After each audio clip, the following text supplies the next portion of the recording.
Pernah kepikiran nggak gimana sih caranya tubuh kita bisa ngatur semua proses kimia yang super rumit?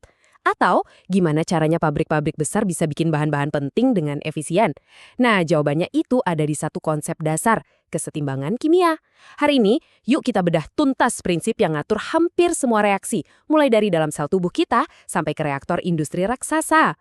Kebanyakan orang mungkin mikir kalau reaksi kimia udah mencapai keseimbangan, artinya semuanya udah berhenti total. Padahal aslinya jauh lebih seru dari itu. Keseimbangan kimia itu bukan kondisi yang diam dan mati, tapi justru sebuah tarian molekul yang super dinamis dan terjadi terus-menerus. Oke, kita langsung masuk ke bagian pertama ya. Kita bakal lihat lebih dalam. Apa sih sebetulnya maksud dari keseimbangan yang dinamis itu? Jadi, apa itu keseimbangan dinamis? Gini deh, coba bayangin eskalator di mall yang lagi rame. Ada orang yang naik, ada juga yang turun. Kalau jumlah orang yang naik tiap menitnya sama persis dengan jumlah orang yang turun, jumlah total orang di eskalator kelihatannya bakal tetap kan? Nah, persis kayak gitu yang terjadi di reaksi kimia. Bereaksi terus-terusan berubah jadi produk, dan di saat yang sama, produk juga balik lagi jadi bereaksi. Pas kecepatan keduanya sama, itulah yang kita sebut kesetimbangan. Tapi kan, di dunia sains, kita nggak bisa cuma bilang, kelihatannya tetap. Kita butuh angka, butuh data buat memahaminya. Jadi, gimana caranya para ahli kimia ngukur tarian dinamis ini? Yuk, kita kenalan sama alat-alat ukurnya. Pertanyaannya, gimana cara kita ngasih nilai angka buat kondisi seimbang nih? Jawabannya adalah pakai sesuatu yang namanya tetapan kesetimbangan, yang biasa kita kasih simbol huruf K. Nah, untuk reaksi yang terjadi di dalam larutan, kita pakainya Kc.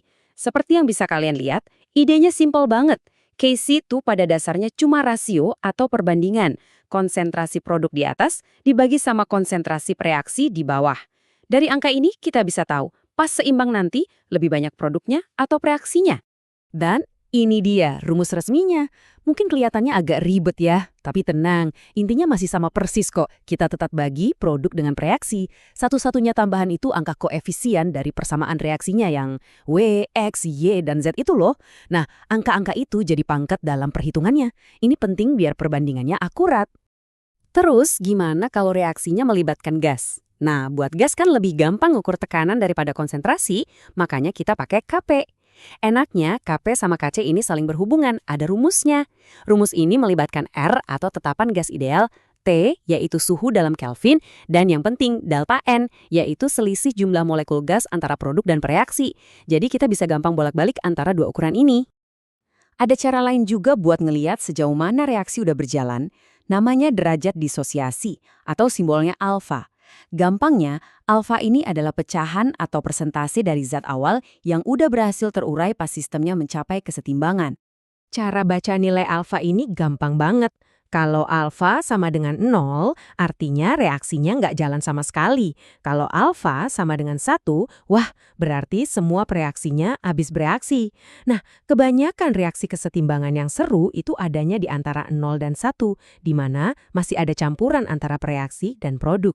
Sekarang kita masuk ke bagian yang paling asik nih. Gimana kalau sistem yang udah adem ayem seimbang ini kita ganggu? Nah, disinilah seorang kimiawan Prancis bernama Henry Louis Le Chatelier ngasih kita sebuah prinsip yang luar biasa kuat. Ini dia inti dari azas Le Chatelier. Anggap aja sistem kesetimbangan itu kayak orang yang agak keras kepala. Kalau kita dorong dia, dia bakal dorong balik.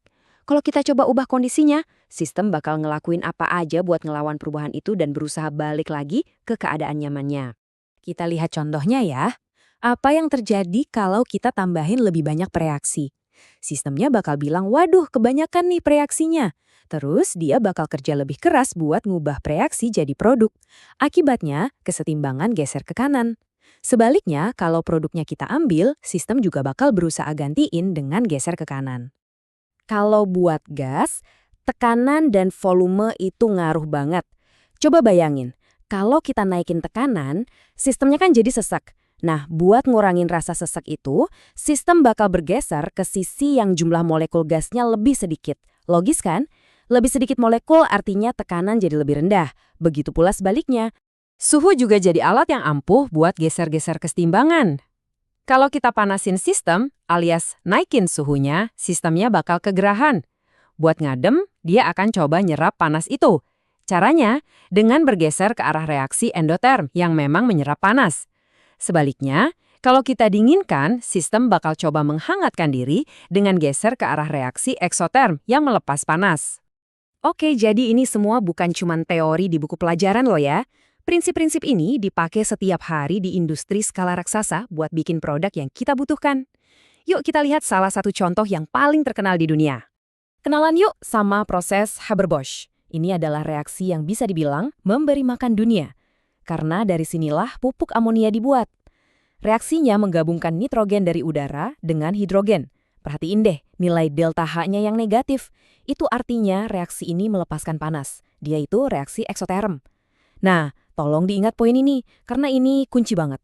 Nah, biar bisa dapat amonia sebanyak-banyaknya, para insinyur itu punya trik-trik cerdas yang semuanya didasarkan pada azas Le Chatelier.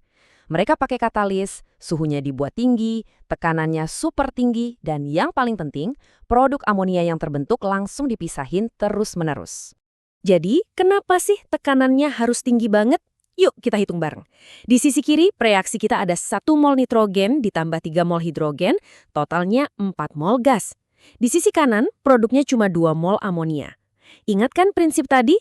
Kalau tekanan dinaikkan, sistem akan bergeser ke sisi yang mol gasnya lebih sedikit.